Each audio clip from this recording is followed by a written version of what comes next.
Hello दोस्तों, आप सभी को स्वागत है अपने यूट्यूब चैनल इन क्लासेज में। मैं नीतीश कुमार। चलिए, आज हम सब अभी तक जो मैथ क्लास 10 का पढ़ रहे थे, हम सब उसमें अभी तक 4.2 पढ़े थे और 4.3 हम सबको अभी शुरू करेंगे।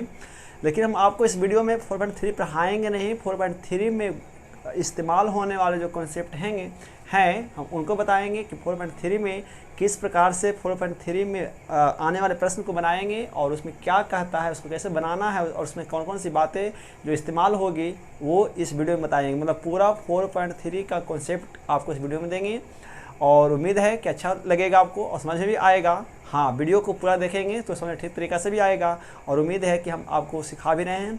और अभी तक के जो वीडियो नहीं मिल पा रहा था तो बताया था पिछले वीडियो में तबीयत ख़राब था, लेकिन हाँ, तबीयत अब थोड़ा सा ठीक भी हो रहा है। तो इसीलिए आज हम आपको पढ़ाना शुरू किया यहाँ पे कि तबीयत ठीक हो रहा है तो पढ़ाएंगे। और हाँ, यदि तबीयत ठीक नहीं भी रहेगा ना तो फिर भी हम आपको पढ़ाएंगे, क्योंकि हम आपको पढ़ाने का जो जिम्मा लिए हैं 2022 में मैथ में कम से कम 90+ आपको लाना है ये। और इसलिए प्रार्थना है कि हमारा स्वास्थ्य जल्दी से ठीक हो जाए।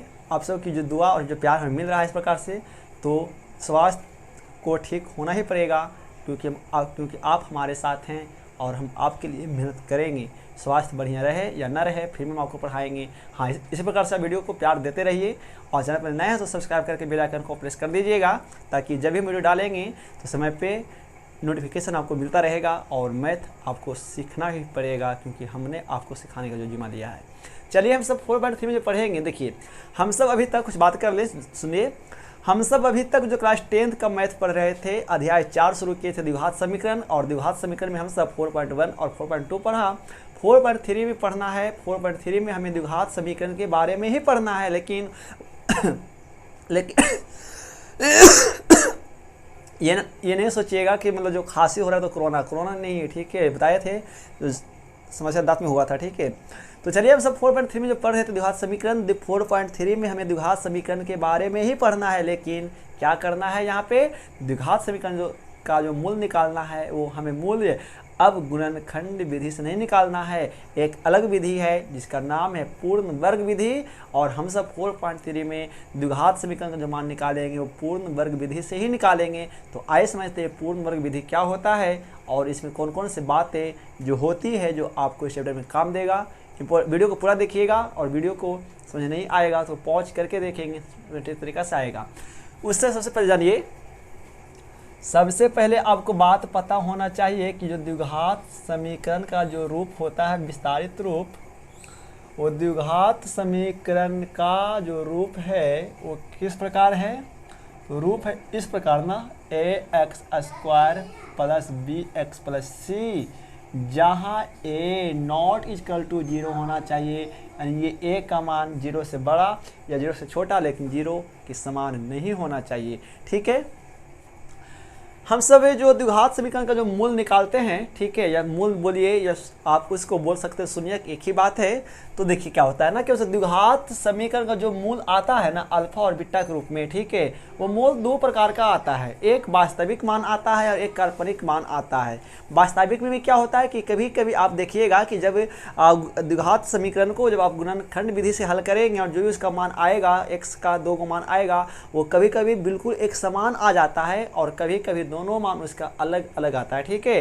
तो कब अलग अलग आएंगे और कब एक समान होगा, और उस द्विघात समीकरण का जब आप हल करेंगे कभी कभी तो क्या होता है कि कभी उसका मान ही नहीं आता है। जिस द्विघात समीकरण का मान नहीं आता है हम उसको काल्पनिक मान कहते हैं। तो देखिए, द्विघात समीकरण का जो शून्यक जो निकलता है, शून्यक या मूल बोलिए है ना, उसको आप कुछ ही बोल सकते हैं। शून्यक या मूल द्विघात समीकरण का 2 प्रकार का होता है, ठीक है। एक तो होता है वास्तविक मूल, एक क्या होगा, वास्तविक मूल आएंगे, और एक आता है काल्पनिक मूल, ठीक है। क्या आएगा, एक आपका काल्पनिक मूल आएगा। लेकिन वास्तविक में भी क्या होता है कि द्विघात समीकरण में जो मान आएंगे वो एक समान आएगा और कभी कभी वो क्या होगा, असमान होगा, ठीक है। तो वास्तविक मान में भी 2 मान आएगा आपका, यानी ठीक है, आपका वास्तविक में कितना मान आएगा, 2 मान आएगा। यानी वास्तविक कब होंगे, एक वास्तविक समान होता है और एक वास्तविक असमान आता है, ठीक है। और काल्पनिक का मतलब ही होता है इसका कोई मान नहीं आना, सिर्फ हम सबसे क्या करते हैं, कल्पना करते हैं, ठीक है। अब रही बात कि सुनिए, किसी भी द्विघात समीकरण का जो मूल आएगा वो वास्तविक कब आएंगे और काल्पनिक कब आएगा, वास्तविक में समान कब आएंगे और असमान कब आएंगे, हम सब इस बात को चर्चा करते हैं। इससे पहले जानिए कि हम सब द्विघात समीकरण को जो हल करते हैं वो 3 प्रकार से हल करते हैं। कौन कौन प्रकार? देखिए, हम सब अभी तक द्विघात समीकरण को हल करते हैं 3 प्रकार से। एक तो है गुणनखंड विधि, ठीक है, एक क्या है? गुणनखंड विधि पहला, एक हमारा गुणनखंड विधि होता है। जो सेकेंड जो है हम जिससे द्विघात समीकरण का मान निकालते हैं, दूसरा है पूर्ण वर्ग विधि। क्या? दूसरा है पूर्ण वर्ग विधि, और हमें यही 4.3 में पढ़ना है पूर्ण वर्ग विधि के बारे में, ठीक है। चलिए, और जो तीसरा जो है द्विघाती सूत्र। क्या? द्विघाती सूत्र, ठीक है जी। अच्छा, द्विघाती सूत्र का एक फार्मूला होता है जिससे आप क्या करेंगे कि किसी भी द्विघात समीकरण का शून्य को निकाल पाएंगे। तो द्विघाती सूत्र का फार्मूला क्या होता है? तो फार्मूला होता है -b plus minus √b² -4ac बटा 2a, ठीक है। ये द्विघाती सूत्र का फार्मूला होता है जिसके वजह से आप इस द्विघात समीकरण का मान निकाल सकते हैं, ठीक है। तो हमें ये 4.4 में पढ़ना है, लेकिन हमें यहाँ पे 4.3 में जो पढ़ना है पूर्ण वर्ग विधि पढ़ना है, और पूर्ण वर्ग विधि से हमें द्विघात समीकरण का शून्य निकालना है। तो पहली बात इतना हो गया। अब जानिए ना कि किसी भी द्विघात समीकरण का जो मान आएगा वास्तविक कब आएंगे, काल्पनिक कब आएगा, और वास्तविक में समान कब आएगा और असमान कब आएगा, वो जानिए। यानी जब, ठीक है, देखिए, और हम सब यहाँ पे जो देखिए पहले जो द्विघाती सूत्र का जो फार्मूला है, ये देखिए b² -4ac। इसके बारे में आपको जानकारी दे दें तो b² -4ac होता क्या है सर? तो b² -4ac क्या होता है कि किसी भी द्विघात समीकरण का अस्तित्व निकालते हैं इससे, ठीक है, कि उस द्विघात समीकरण का अस्तित्व है या नहीं है। यानी अस्तित्व होगा तभी उसका मान वास्तविक मान आएंगे, और अस्तित्व नहीं होगा तो उस द्विघात समीकरण का जो मान आएगा वो बिल्कुल काल्पनिक मान आएगा, ठीक है। वो बिल्कुल क्या आएगा? काल्पनिक मान आएगा। जब ये जो b² -4ac जो है, ये द्विघात समीकरण का अस्तित्व चेक करने का तरीका है कि इसके वजह से चेक कर पाएंगे कि द्विघात समीकरण का जो मान आने वाला है वो वास्तविक आएगा कि वो काल्पनिक आएगा, ठीक है जी। तो हम सब इसको विवेचक भी कहते हैं या विवेकतर भी बोलते हैं। यानी कभी कभी क्या पूछेगा कि किसी भी दिए गए द्विघात समीकरण का क्या करें, विवेचक ज्ञात करें, तो विवेचक, विवेकतर या अस्तित्व जो से निकालते हैं इसी फार्मूला से निकालते हैं, और इस फार्मूला को शॉर्ट में डी लिखते हैं। डी का मतलब ही होता है अस्तित्व या विवेकतर या विवेचक, यानी d बराबर b² -4ac। किसी भी द्विघात समीकरण का विवेकतर निकालने के लिए, अस्तित्व निकालने के लिए या विवेचक निकालने के लिए, ठीक है। तो ये b² -4ac जो अस्तित्व आएगा उसका जो d का मान कब, कैसा d का मान आएगा, तो उससे द्विघात समीकरण का मान वास्तविक आएंगे और काल्पनिक आएंगे, वो जानिए। तो यदि हम बात करें यहाँ पे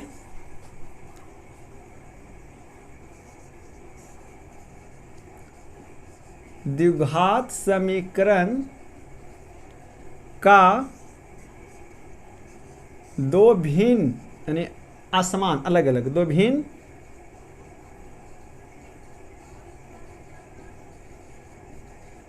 वास्तविक मूल होंगे जब b² -4ac ग्रेटर देन 0 होना चाहिए। यानी जब विवेचक या विवेकतर 0 से बड़ा आ जाएगा तो उस द्विघात समीकरण का जो मान आएंगे वो वास्तविक तो आएगा, लेकिन कैसा होगा, वो असमान आएगा। यानी उसका जो अल्फा और जो बीटा का मान आएगा वो बिल्कुल अलग अलग आएगा, ठीक है। दूसरी बात जानिए, दूसरी बात आपको क्या बताना है कि जब द्विघात समीकरण का जो मान आएगा, है ना, कब वो समान होने वाला है, ठीक है, वो कब समान होगा वो जानिए। उसकी बात, यदि d का मान, ठीक है, यदि d का आपका यानी b² -4ac = 0 हो जाएगा तो उस द्विघात समीकरण का जो मान आएंगे वास्तविक तो आएगा, लेकिन वो कैसा होगा, समान आएगा। यानी अल्फा और बीटा बिल्कुल एक समान ही आएंगे। यानी इसको क्या बोल सकते हैं,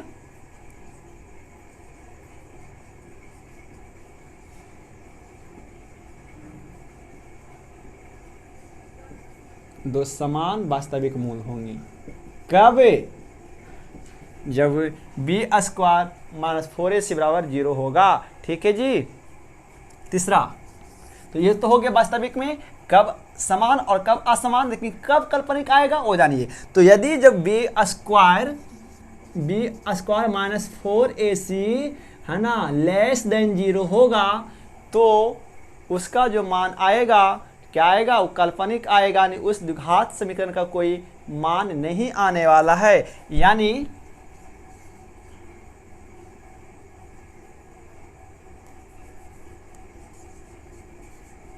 द्विघात समीकरण का क्या आएगा? काल्पनिक मान होंगे, इसका कोई मान नहीं आएगा।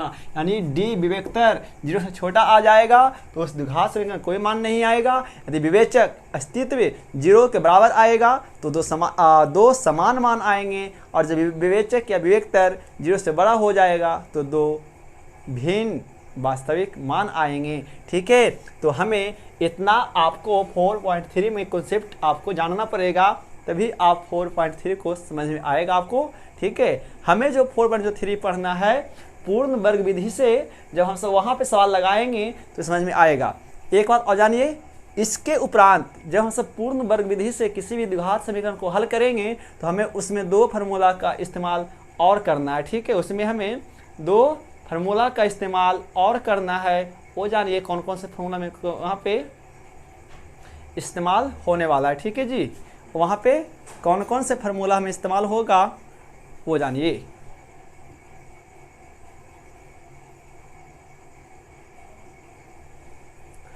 एक फार्मूला आएगा a प्लस बी का होल स्क्वायर, और एक फार्मूला आएगा a माइनस बी का होल स्क्वायर। ठीक है, ये 2 फार्मूला और इस्तेमाल होंगे पूर्ण वर्ग विधि में, और हम सब अगले वीडियो में जो 4.3 मैथ पढ़ेंगे वो हमें पूर्ण वर्ग विधि पढ़ना है। तो उम्मीद है कि आपको वीडियो इतना समझ में अच्छा आया होगा। ठीक है, आप इसका स्क्रीनशॉट लीजिए।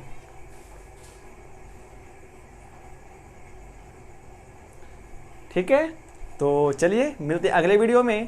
थैंक्स फॉर वॉचिंग, जुड़े रहिए इन क्लास के साथ और वीडियो को शेयर करिए, और इस कॉन्सेप्ट को समझ में आएगा तो कमेंट करिएगा। ठीक है, वीडियो अच्छा लगा हुआ होगा कि नहीं लगा हुआ होगा। धन्यवाद।